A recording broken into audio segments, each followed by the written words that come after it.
Amen. Lakini kubwa kuliko yote, wanasema, na hili ndio tawala, wanasema hawezi kufanya mtu hivi vitu viwili mpaka akili yake uondoe kwanza, ukatae kutoka kichwani mwako. Kama sasa kichwani mwangu nasema, wanasema jamani, yeye kwenu ni maskini. Nasema sisi sio maskini. Sisi sio.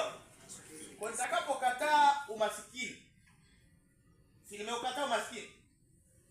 Ukiukataa umaskini, maana yake ile roho ambayo ilikuwa inafanya kazi haiwezi kupata kibali. Maana kama ndani yako, kwenye ufahamu wako, ndani yako hakuna umasikini, basi umasikini hauwezi kupata makazi kwako. Maana yake umasikini ni roho. Unaelewa? Ila wao hawazungumzi hivi. Wanasema hivi, hauwezi kumsaidia mtu mpaka akili yake ikombolewe. Cha kwanza kulichochote tunasema kwanza anza kukataa umasikini. Hili jambo wamelibaini vipi? Ninaweza kwani maskini unakabilia tu kwa mdomo? No. Mtu anaweza kuwa na kila kitu, lakini kiwa hajawahi kukataa hawezi kutoka. Kwa nini mwanzo kusema ninaweza? Yaani mimi from background yangu mbovu nasema naweza kuwa tajiri. Naweza kuwa mfugaji kutoka kuwa mtu ambaye sikuwahi kufuga. Naweza kuwa mfanyabiashara hata kama sijawahi kuwa mfanyabiashara. Kwa hiyo wanasema vision, maono yanatokea kwenye akili yako. Mtu mwenye kukosa kuthubutu, mtu mwenye kukosa kuthubutu hawezi kujaribu. Lakini kujaribu ni maamuzi, na mtu anayechukua maamuzi lazima ajue anacho maamuzi ya aina gani. Kwa hiyo wewe una kitu gani kwenye ufahamu wako?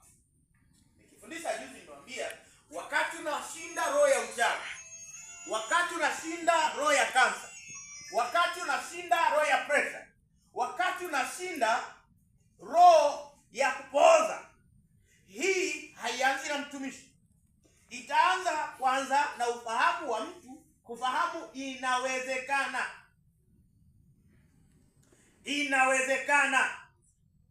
Hilo la kwanza kubwa. Inawezekana.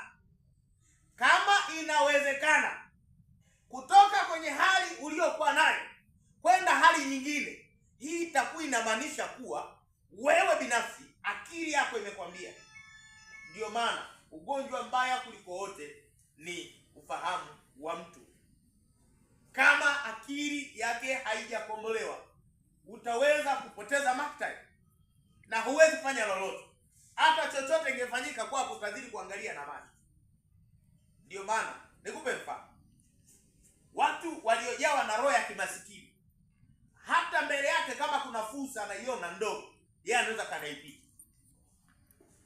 Yeye anaiona kabisa hii ni fursa ya kutoka, lakini anaipita. Yeye haoni. Sasa sile ni roho.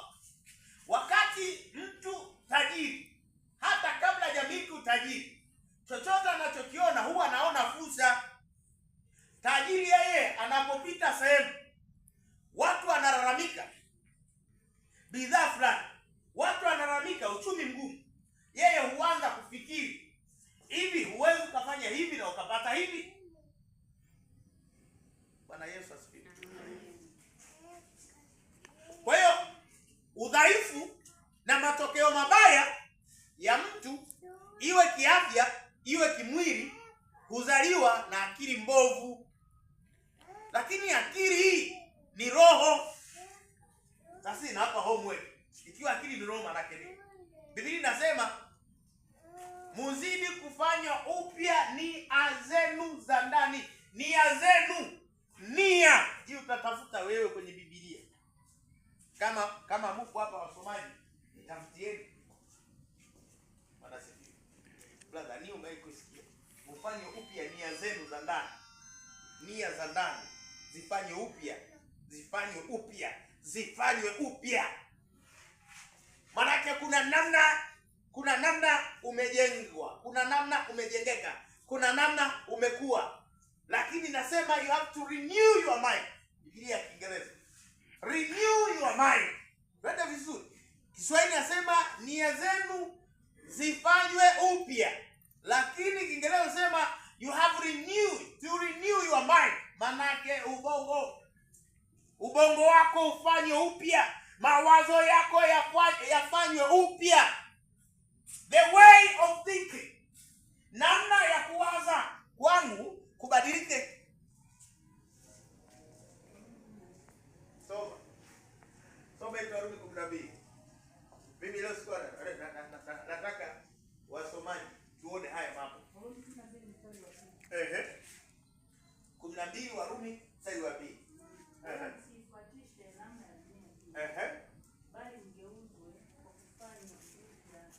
Bali mgeuzwe kwa kufanywa upya nia. Bali mgeuzwe kwa kufanywa upya nia. Mpate kujua katika mapenzi ya Mungu yaliyo mema na ya kupendeza na ukamilifu. Wanangu, mapenzi ya Mungu. Mama, mapenzi ya Mungu kwa kuna yajua. Jamani, mapenzi ya Mungu najua. Mama, mapenzi kati yana kutu vile. Mapenzi kwa kumina si ya kia. Anayekisha kutu yote ya Mungu. Ni ya Mungu tu yote. Si ndio anasema? Umwana kwa fuye kutie ndaga. Acha kanyigo liga. Kutie ndaga si ya kia, si ya kia. Ni ya Mungu. Mama, wewe sukari na kusumbua ukutia ni Mungu tu, ni Mungu. Hapana Yule pale ni Mungu yule anayegombana vita pale. Mwangalie tu yule mtoto. Ana nguvu kuazidi wale. Yule mzee anakataa, ni Mungu yule. Umeona? Ni Mungu yule. Mwana kukuta ni Mungu tu, ni Mungu tu. Sasa anakataa kuingia.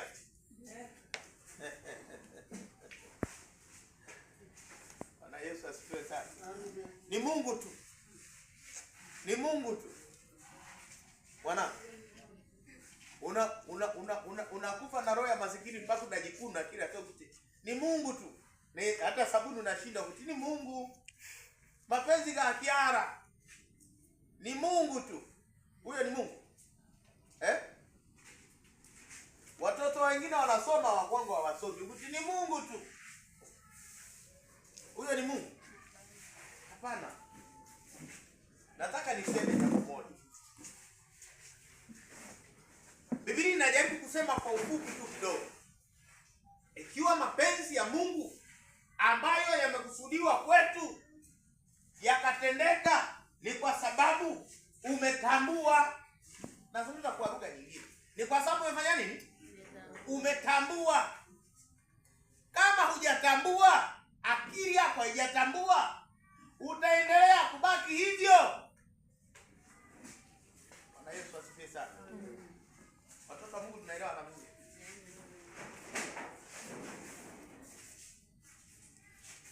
Nataka tufahamu mambo machache. Mateso ya shetani yanawachiliwa kwetu. Mateso ya shetani yanawachiliwa kwetu. Na tunapoyaruhusu yakafanyika, ni kwa vile na ni kwa sababu akili yetu haijatambua. The moment tutakapoanza kukataa, mtu anaanza kukataa kwamba haya sio maisha yangu, hii sio hali yangu, huu sio ugonjwa wangu, huu sio maskini wangu, tayari mtu huyo anaanza kupiga hatua nyingine mbele. Narudia.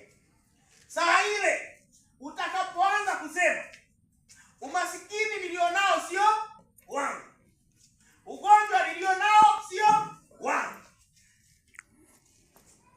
jamani, utaanza kukataa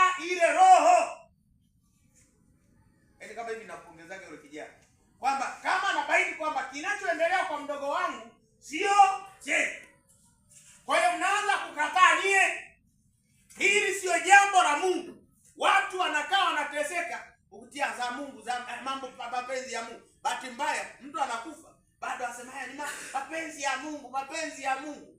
We, sio mapenzi ya Mungu. Mapenzi ya Mungu juu yetu ni mapenzi mema. Mapenzi ya Mungu juu yetu ni mapenzi mema. Na Mungu wetu anatuwazia mema, wala hatuwazii mabaya. Lakini kwa roho ya shetani tunasifiwa na kupongeza kukubali mapito magumu, kukubali magonjwa, kukubali taabu, kukubali kukataliwa, kukubali aibu. Tunaambiwa tukubali. Ukiuliza kwa sababu gani? Kwa sababu gani? Na tunavukaje hapo?